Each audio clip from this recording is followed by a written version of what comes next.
더 나은 내일을 준비하는 시간 KBS 1라디오 김성환의 시사야.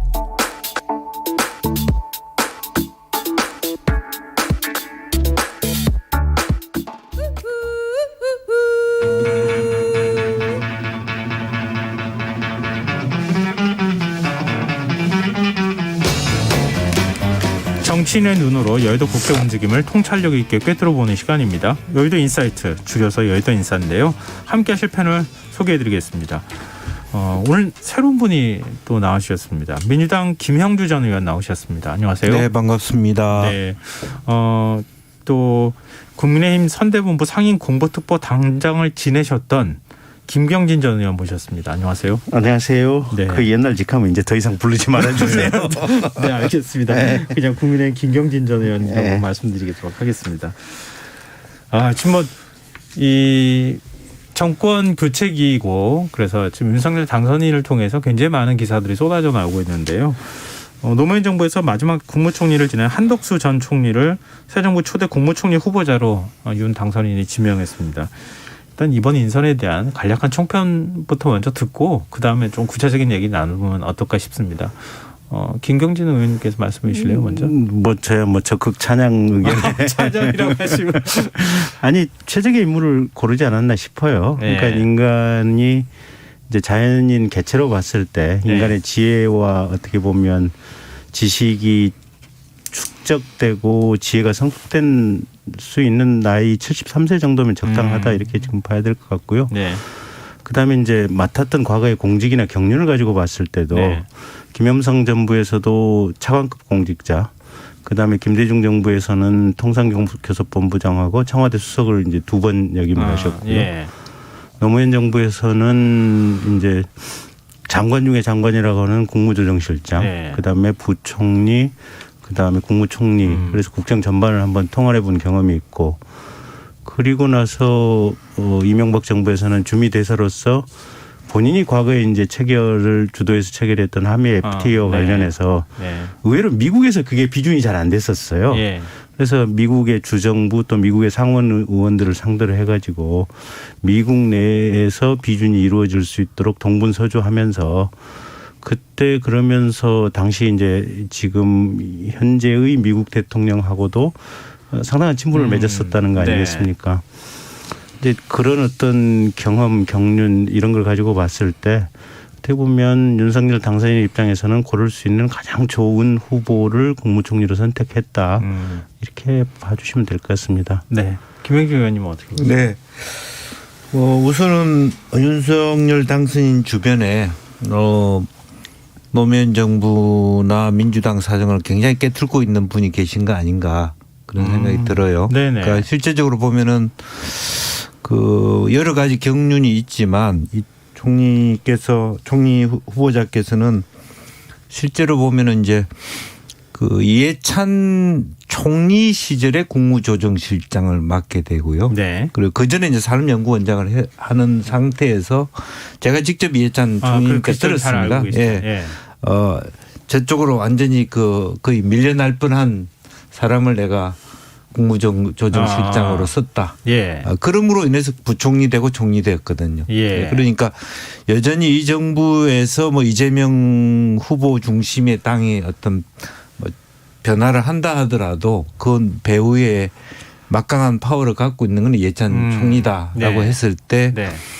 그런 이해찬 총리가 그렇게 나름대로 발탁한 인물에 대하여 그렇게 강하게 민주당이 반대할 수 있겠느냐. 반대할 수 있겠느냐. 이제 그런 부분들까지 포함되어 있는 네. 그런 부분이 하나 있고요. 또 예. 하나는 내가 이제 그 총리 후보자 직접 나와서 짧게 브리핑하는데 굉장히 또 한편으로는 굉장히 인사이트가 있더라고요. 종합적으로 왜 그 경제와 안보가 연결되어 있는 경제 안보 네네. 시대를 맞이해서 왜 국민 통합이 필요한 것까지를 쭉 서술하는 부분 그야말로 준비된 그 총리 후보자다라는 느낌을 들면서 윤 당선자께서 굉장히 솔직하구나.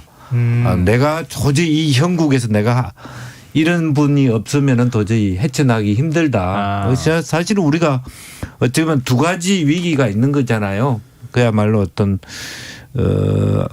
팬데믹 시절에 스태그플레이션이나 인플레이션의 위기, 또 우크라이나 전쟁이나 북핵 위기가 아마 이명박 정부 때 다시 재판으로 한다면 천안함 사태나 뭐 이런 것들이 굉장히 도발이 클 수 있는데 당장 그런 두 가지를 같이 겪어내야 되는 입장에서 굉장히 신중한 선택을 했다. 그러니까 새롭고 젊고 혁신적인 것보다는 굉장히 노련한 말하자면 조타수를 발견했다.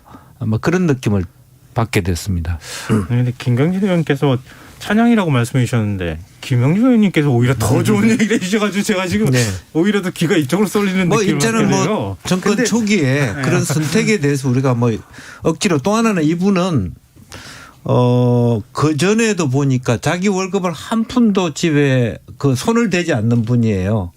그러니까 그만큼 자기 경제적인 바탕이 깔려 있는 거죠. 그러니까 월급을 그러면 다 어디로 가져간 거예요? 아니, 월급 그 자체로 축축 쌓이는 거지. 은행 통장에. 그러니까 다른 경제 활동을 할 수 있는 충분히 재변이 있는 거고.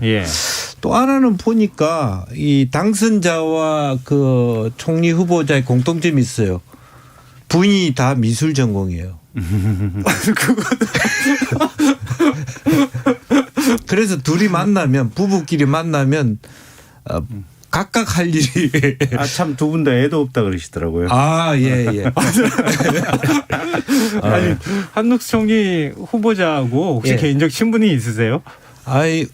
개인적인 친분은 뭐 그렇게 깊지는 않지만 저도 17대 국회의원을 하면서 그 시절에 우리가 이제 부총리 총리로 모셨기 때문에 뭐 직간접적으로는 알지만 개인적으로 제가 뭐 친분이 있어 하지는 않습니다. 일반 언론에서 듣지 못했던 얘기를 해주셔가지고 오히려 더 이 사실 그 말씀 듣다 보니까 사람은 나이 들면서 지혜가 생기고 건강을 잃는다. 뭐 이런 말이 또 한편으로 생각이 나기도 그러니까 하는데. 이제 돈을 이렇게 썸썸이라든지 그런 면에서 별로 이렇게 꼬투리 잡힐 물론 뭐 밖에서는 뭐 김앤장 이야기도 하고 론스타 이야기도 하고 뭐 공격을 하겠습니다만은 자기 자산의 축적 과정에서 흠결이 없고 그 당시에 부총리 총리를 하면서도 청문회 통과했기 때문에 느닷없이 그때 당시에 우리가 이 여당 시절에 통과됐던 부분을 다시 그분에 대하여 재평가하면서 다른 이야기를 하기는 참 어려운 거 아닌가.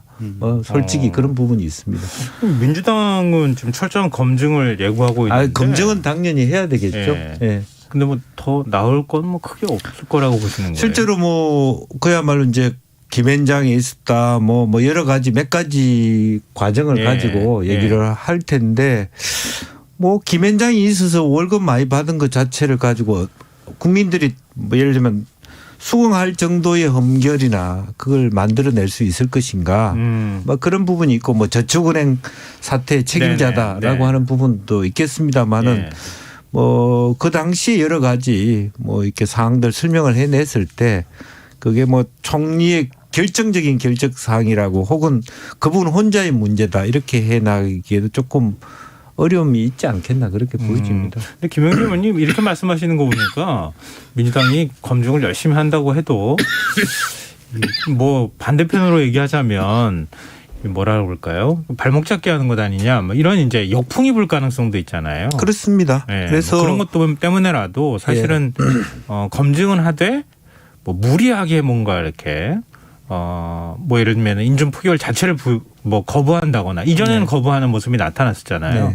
뭐 지금 문재인 정부 초대 총리를 지낸 이낙연 전 대표의 경우에도 사실은 국민의힘에서 표결이 아예 안 들어갔잖아요. 그런 가운데 통과가 됐는데 민주당은 지금 그럴 수도 없는 상황이잖아요. 그래서 뭐 그야말로 뭐 노무현 정부에서 발탁하고 이렇게 모셨던 분이기 때문에 그러니까 뭐 우리가 그 가차 없는 비판과 뭐 흠결에 대해서 눈 감지는 말아야 되겠습니다만은 국민 일반이 봤을 때 너무 도가 지나치게 발목 잡는 그런 부분도 저는 해서는 안 된다고 봅니다. 김경진 의원님 좀 기침 좀 하셨는데 괜찮으십니까? 말씀하시죠. 이게 코로나를 지난주에 앓고 나서 이제 격리 기간은 끝났는데 어쨌든 후유증이 조금은 있네요. 이게 말 길게 하고 나면 잔기침이 올라오려고 하고 네. 지금 제가 마스크를 벗었는데 마스크 쓰고 있으면 아마 이게 공기가 안에서 숨쉬면서 기침이 더 올라오려고 그러면 하는 물 한 거예요. 잔 드실 때까지요. 제가 네, 김영준 네, 의원님께 네, 하나만 그렇게 더 좀 해주시면 여쭤보겠습니다. 네. 책임 총리제 네. 언급을 했어요. 네. 근데 과거에도 책임 총리제 뭐 얘기는 많이 했지만 실질적인 권한은 다 청와대나 대통령한테 있었던 거지. 네. 총리가 권한을 가지고 있다고 보기는 좀 쉽지 않았잖아요. 네. 이번에는 어떻게 좀 될 거라고 보십니까? 이제 물론 이제 그 윤 당선인이 대통령이 됐을 때 어떤 스타일로 그 정권을 운영할지를 잘 모르기 때문에 가능하다 안 하다 말하기 어렵습니다만은 그럼에도 불구하고 책임 총리제의 초반의 가능성이 좀 있다고 보여지는 이유는 네. 정치 경쟁이 지극히 짧아요. 정치 경력이 없어요. 윤석열 당선인이 그렇죠. 그렇기 네. 때문에 과거에 정치적 지도자들이 그 말하자면 책임 총리를 하기 어려웠던 거는 이미 자기가 빚진 자들이 많고 자기 네트워크가 네네. 풍부해서 네. 그 사람한테 의견을 구할 필요가 없는 그런 경우가 많았고 이미 다 네네. 머릿속에 섀도우 캐비넷이 있는 거고 네. 형식적으로 우리가 보좌관 중심으로 한다든지 비서 중심으로 하면서 네. 그분은 총리는 그냥 우리가 방패막이로 쓴다든지 솔직히 이제 그런 부분이 있다면 지금 이분한테는 왜 이번 대선 공간에 윤핵관이라는 용어가 썼냐 하면 네. 핵심 관계자가 없었기 때문에 저는 그렇게 생각합니다. 오히려 네. 자기가 아무도 옆에 주변이 없으니까 내가 먼저 일발따로 관계자라고 서로 나서는 바람에 네. 핵관들이 나선 거죠. 사실 가짜 핵관들이에요. 원래 핵관들은 배지 일수가 없어요. 윤건영이나 이런 사람들 보면 다 측근들은 뒤늦게 배지가 됐지 바로 네. 배지가 핵관이라고 하지 않아요. 그렇죠. 그렇기 때문에 당이 어려웠어요. 핵관도 아닌데 핵관이라 하면서 당대표가 배지를 데리고 왔다 갔다 얘기하기도 어려웠어요. 과거에는 굉장히 소프트한 이유가 진짜 실세들이 있었거든요. 네네. 국회의원이 아닌 쭉 실세들. 정치 주목받지 못했던 시절부터 같이 옆에서 지켜준 사람들. 그래서 그것이 안정적인 네. 부분도 있었지만 지금처럼 책임 총리제를 가로막는 그런 폐습이 될 수도 있었는데 만약에 책임 총리대가 될 수 있다면 지금 현재로는 당선자 스스로 주변에 아무도 없다고 봐도 과언이 아니기 때문에 본인이 뭐 옆에서 내가 관계자라고 주장은 하나 네. 마음속에 드는 관계자는 소수일 거라고. 그럼 차라리 매우 중립적인 모르는 사람을 갖다 놨을 때 더 불평부단함이 없을 수도 있는 것. 그런 장점은 저는 있다고 봅니다. 이게 사실은 좀 긍부정이라는 게 다 있는 거잖아요. 네. 근데 긍정적인 측면들을 말씀을 해주셨는데 물론 현실 정치를 잘 아시니까 그런데 또 역으로 생각하면 이번에 이제 인수위 구성할 때 얘기가 많이 나왔잖아요. 이명박 정부나 박근혜 정부 시절에 다 있었던 사람들이네. 그 사람들이네. 이렇게 얘기한단 말이에요. 윤석열 당선인이 정치 신인이기 때문에 어찌 보면 국민의힘에 빚을 진 거고 국민의힘의 인사들 원래 늘 해왔던 인사들이 이번에 내각에 들어갈 가능성도 역으로 생각하면 또 있을 가능성이 있지 않겠습니까? 두고 봐야죠. 뭐. 네, 물론 그렇죠. 네, 지켜보면 알겠고요. 네. 그 시간이 뭐 그렇게 긴 시간은 아닐 것 같고요. 네. 뭐 길어봐야 뭐 한 2주. 그렇죠. 2주 벗어나 뭐 한 2주 3주 네. 아주 맥시멈 잡으면 2, 3주 지켜보시면 될 것 같고요. 근데 전체적으로 보면 검찰 내에 있을 때도 윤석열 당선인 같은 경우 밑에 이제 소속 직원들이 어떤 실무적인 의사결정을 하겠다고 했을 때 네. 틀리지 않으면 그렇게 하자. 잘해봐라. 일단 너의 책임이고 너의 권한이다. 나는 그게 틀리는지 스크린 하겠다. 이런 자세가 아마 강했다고 하는 이제 그래서 뭐 큰 형이고 뭐 이렇게 맏형처럼 이렇게 검찰 조직을 움직였다 그런 얘기도 네네. 있거든요. 보면. 네. 그래서 그거하고 지금 안덕수 총리 이제 지명자한테 지금 오늘 기사 난 거 보면 인사 파일 쭉 이제 가능성 있는 잠재 후보군들 다 이렇게 줬다는 거 아니에요. 한번 스크린해서 보시고 나서 나랑 같이 얘기합시다. 뭐 그렇게 했다고 하는 거니까. 그러니까 뭐 책임 총리라고 하는 게 총리가 대통령을 대신해서 모든 의사결정을 한다고 하는 것은 허구예요 보면. 그건 있을 수가 없는 거고 결국은 실질적으로 총리가 내각을 통할하는데 얼마만큼 무게중심의 의견을 대통령이 존중해 주느냐. 지금 이게 관건인데 지금까지 최소한 한 2, 3일간의 상황을 가지고 본다면 과거의 대통령보다는 특히 지금 현재의 문재인 대통령보다는 훨씬 더 총리 지명자의 의견을 듣고 존중할 가능성이 높아 보이고 뭐 차관 뽑는데도 장관이 쓸 사람이니까 장관의 의사를 조금 더 무게중심을 두고 중시해서 차관을 뽑는 시스템을 해보겠다라고 공식 워딩을 한 걸 보면 네. 그렇게 될 가능성이 높지 않나 싶어요. 대통령은 인사로만 한다고 얘기하잖아요. 근데 당선인이 빚진 사람이 별로 없으니까 당선인의 의지에 따라서 정말 당선인의 의지만 확실하게 있다고 하면 오히려 더 좋은 인사를 낼 수도 있는 가능성도 있다. 그러니까 한편으로는 제가 이제 뭐 너무 좋은 말만 해서 그렇긴 한데 이제 이번 그 과정을 보면서 느낀 점은 좋았던 점 중에 하나는 당선인이 지금 우리가 지내는 이 우리나라의 사회를 굉장히 심각한 위기 사회로 보고 있다는 점. 네네. 그러니까 그냥 이렇게 흥분해 있는 게 아니라 코로나하고 국제적 지정학적 위기 속에서 이것을 구출해야 된다는 어떤 그런 의식 속에 있기 때문에 그런 의미에서 한덕수 중심의 한방향 정렬이 자기가 어설프게 나서는 것보다 낫다라고 생각한다는 면에서는 좀 제가 높이 평가해요. 네. 그러면 좀 이걸 여쭤봤으면 좋겠는데요. 김경진 의원님께 안철수 위원장이 오늘 인수위는 청와대로 가는 징검다리가 아니다. 이런 발언을 했어요.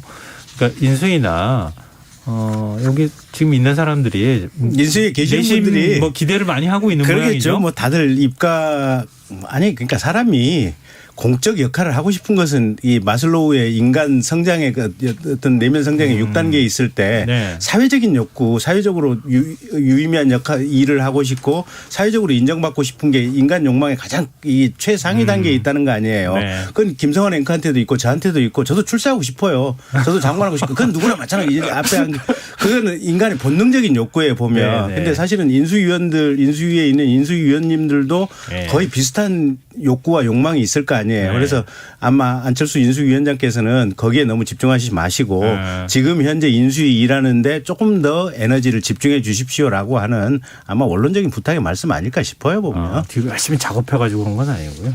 무슨 작업이요? 열심히 이렇게 사람 만나고 다니면서 나 좀 지켜달라. 아니 이렇게. 인수위 책상이 있고 사무실이 있고 기자들이 수없이 많이 있는데 뭘 작업하고 다녀요. 뭐 그럴 시간도 없겠다. 그건 네. 불가능한 얘기고요. 네, 알겠습니다. 이 얘기는 여기까지 좀 했으면 좋겠습니다. 지금 여러분께서는 KBS 라디오 김성환의 시사회와 함께하고 계십니다. 여의도 인사 김경진 전 의원, 김영지 전 의원과 함께하고 있습니다. 이제 지방선거 얘기를 좀 해봤으면 좋겠는데요. 국민의힘 이준석 대표가 안철수 인수위원장에게 6월 지방선거 선대위원장직을 제안하겠다 이렇게 밝혔는데요.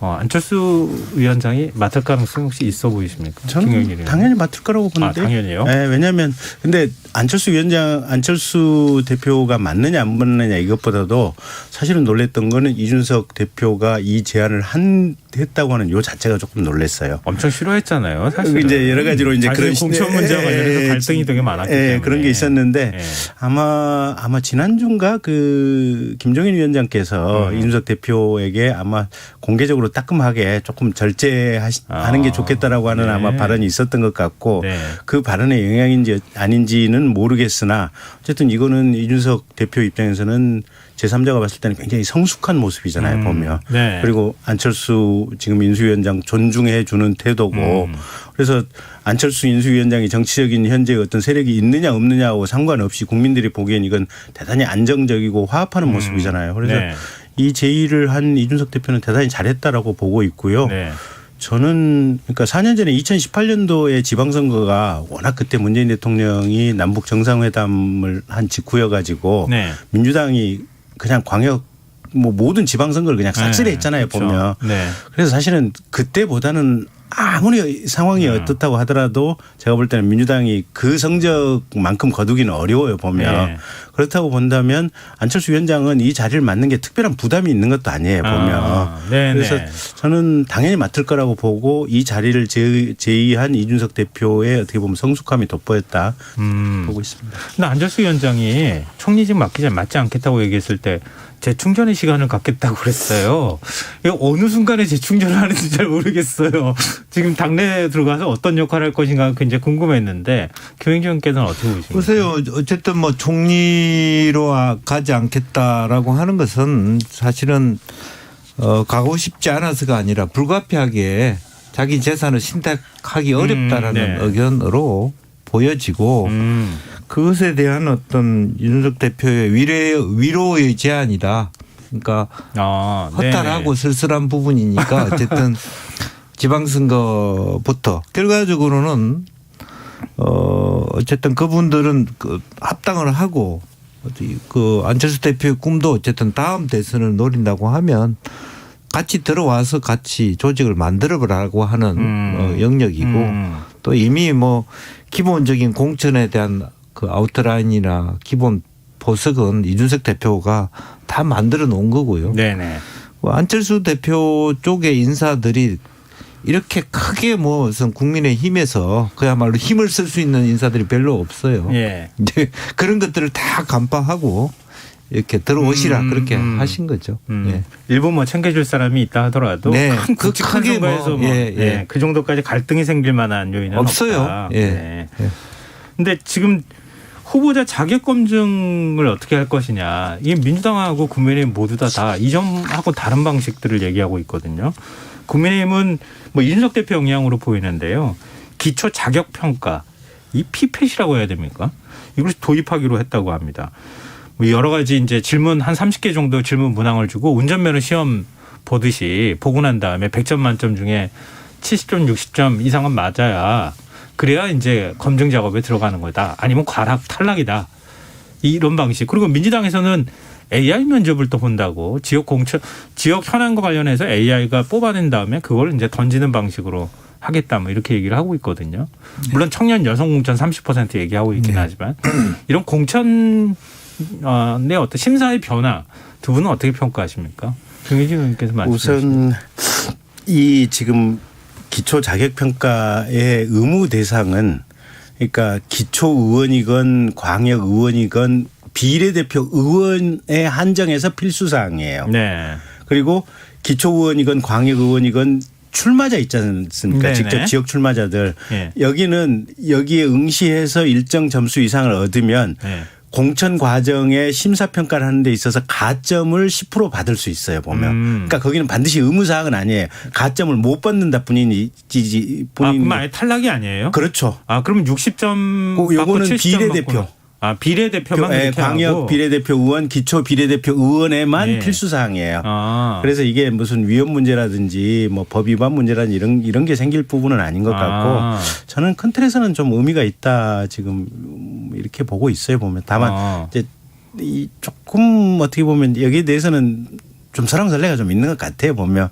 하지만 비례의원에 일단 한정해서 이 제도를 도입하고 또 전체적인 수준을 높인다고 하는 의미에서는 의미가 있다 저는 이렇게 보고 있어요. 근데 또 한편으로 생각하면 그래요. 외국 정치권에서 이거 바라보면 약간 코미디 같은 일로 받아들이지 않을까. 정치인의 자격을 어떻게 이런 몇 가지 시험으로 점수로 만들 수 있겠느냐. 네. 이런 얘기도 나올 것 같거든요. 그래서 사실은 저는 이제 좀 이런 시험보다는 오히려 청년 당원이나 신입 당원들에 대한 철저한 정치 교육이라고 하는 네네. 것에 더 강점을 줬으면 좋겠고 정치 교육 속에서 자연스럽게 토론이라든지 그런 점수들을 이렇게 자연스럽게 객관적으로 쌓아가서 그것이 나중에 어떤 기초에 진출하거나 리더십을 쌓아가는 그런 것이 좀 원만한 정치 문화를 바꾸면서 진짜 시험 칠 수 있는 뭐 언제든지 뭐 누가한테 물어도 우리 당에 대한 질문은 이런 것이고 이런 부분은 이렇게 답을 해야 되는 그런 것이지. 네. 제가 미국 국무성 그 연수를 가봐도 어느 부처에 있는 사람에게 똑같은 질문에도 똑같은 답이 나오거든요. 사실은 그게 필요한 거거든요. 네네. 그런데 이게 우리가 그냥 시험을 친다 그러면 공포감만 준다는 거. 그리고 또 뭐 분명히 시험 유출 사례가 나오고 뭐 의혹이 나오고 뭐 누가 빼돌렸느니 뭐 이런 그런 부분들이 나오고 또 시험에 떨어진 사람들이 이걸 시험 문제라고 냈냐 뭐 이렇게 또 대드는 경우가 생기기 때문에 보다 더 심오하고 건설적이고 미래지향적인 정치 교육 프로그램부터 돌렸으면 좋겠다. 그리고 난 다음에 정치 교육을 이수하면서 시험 문제가 시험 친 것을 종합적인 점수를 나중에 우리가 네가 나중에 출마할 때 반영해 줄게. 이걸 쌓아가는 것이 중요하다 그렇게 생각이 들어요. 근데 그런 선우가 먼저 있어야 될 일들이 지금 없는 상태에서 시험 본다 이러니까 좀 걱정하는 목소리. 그 AI도 마찬가지죠. AI도 지금 우리가 정말 AI 윤석열에 너무 많이 속았어요. 맞아요. 언론 어떻게 뭐냐면 우리가 사람 국민들을 바보로 시키는 윤석열의 데이터를 어떻게 넣느냐에 따라서 답이 그렇게 나온 걸 가지고 그렇죠. 그리고 혼동할 수 있겠죠. 사실은 보수 언론에서 그걸 마치 중요한 객관적 진실처럼 그렇게 이게 물린 사실은 겁니다. 지금 민주당의 AI 면접도 그렇고 네. AI 윤석열도 그렇고 네. 이건 정치권 그러니까 양대 정당의 공이 국민들의 바보로 수준이나 지식을 생각하는 우습게 거지. 생각하고 이건 AI는 말 그대로 어떤 데이터를 넣느냐에 학습 따라서 프로그래밍 아닙니까? 프로그램 예, 자체가 예. 학습을 하기 그렇죠. 위해서는 방대한 시간과 자료가 필요한데 AI 윤석열이 무슨 정치적인 사고와 자료가 완비돼 가지고 뭘 얘기하는 것처럼 그러니까 국민들에게 보여주기식 이미지였고 사실은 지금 민주당의 이번에 AI 면접도 마찬가지거든요. 그래서 네. 정치권이 이게 쇼맨십을 보인다고 하지만 이게 네. 국민들을 너무 우습게 보지 않나 저도 그 생각이 좀 들어요 보면. 본질적인 문제에 대한 변화를 추구하지 않고 자꾸 겉으로 드러나는 것만 하려고. 그 왜 하는 것 옛날에 같아서 몇 년 전에 그렇잖아요. 그 네. 그냥 엎드려서 이게 잘못했습니다 사과한다든지 네네. 아니면 특이한 복장으로 그냥 이렇게 팔짝팔짝 뛴다든지 뭐 이런 상황들이 연상되는 흐름들이에요 이게. 네, 알겠습니다. 이건 김영주 의원님께 마지막으로 네. 좀 여쭤보고 싶은데요. 서울시장 선거 송영길 전 대표 그건 사실상 뭐 출마 선언한 것이나 다름이 없는데요. 김민석 의원을 비롯한 서울시 뭐 지금 국회의원들이 20명 정도가 반대 의사를 표명했다고 합니다. 이거 어떻게 하면 좋겠습니까? 사실은 뭐 그거는 뭐 슬랑슬레 할 수도 있고 또 네. 그 선택도 개인의 선택인데 이게 결과적으로는 마치 이재명 대 비이재명 이런 구도처럼 보이는 게 좀 제가 조금 안타깝게 느껴지는 부분이에요. 네네. 송영길 대표도 하나의 내가 여러 가지 이번 선거 패배에 책임지는 차원에서 후보를 구할 수 없으니 거의 내가 이기기 힘든 선거라고 생각해서 나가게 되었다. 네네. 이렇게 할 수도 있는 것이고요. 또 그것을 반대하는 분들도 더 좋은 후보를 불러다가 경선을 시켜서 송영길 대표가 로부터 더 나은 후보가 될 수 있도록 하는 것도 방법이죠. 네, 알겠습니다. 또 개파 싸움으로 비춰지는 게 바람직하지 않다 이런 말씀이십니다. 네, 오늘 여의도 인사 여기까지 하겠습니다. 지금까지 민주당 김영주 전 의원, 국민의힘 김경진 전 의원과 함께했습니다. 두 분 오늘 말씀 고맙습니다. 감사합니다. KBS 라디오 김성환의 시사 1부 순서 여기서 마무리하겠습니다. 전 11시 정각 2부에 다시 오겠습니다.